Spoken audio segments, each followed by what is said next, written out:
ბრწყინვალე შვიდაულის ორშაბათს მართლმადიდებელი ეკლესია საფლავთა კურთხევის დღეს აღნიშნავს. Ამ დღეს მორწმუნეები ოჯახის წევრებისა და ახლობლების საფლავებზე გადიან, რათა უფლის აღდგომა მათაც ახარონ. სასულიერო პირებმა გურჯაანის მუნიციპალიტეტში საფლავები აკურთხეს.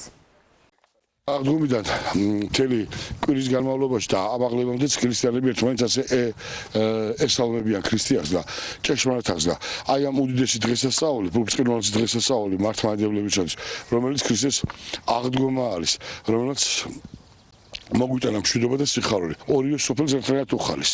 აქაურსაც და ზეცას სოფელსაც, ანუ იმ ქვეყანაში მყოფ ჩვენი მიცვალებულსაც.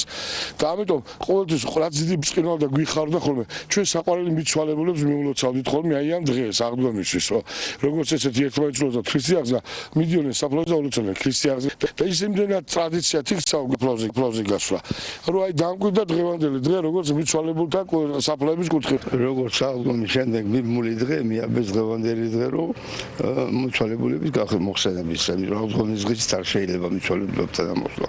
ეს არის ქრისტეს აღდგომა და მეორე დღე ილია მეორესგან ნაბრძანებია და თქვამი რომ დააწესა მიცვალებულთა დღე, რომ მოვიდეთ მიცვალებული, მოხსენიოთ, გაუგუროთ კვერცხი, შეღებილი კვერცხი, პასკა გაუჭერთ და გავიხსენოთ მათ სულები.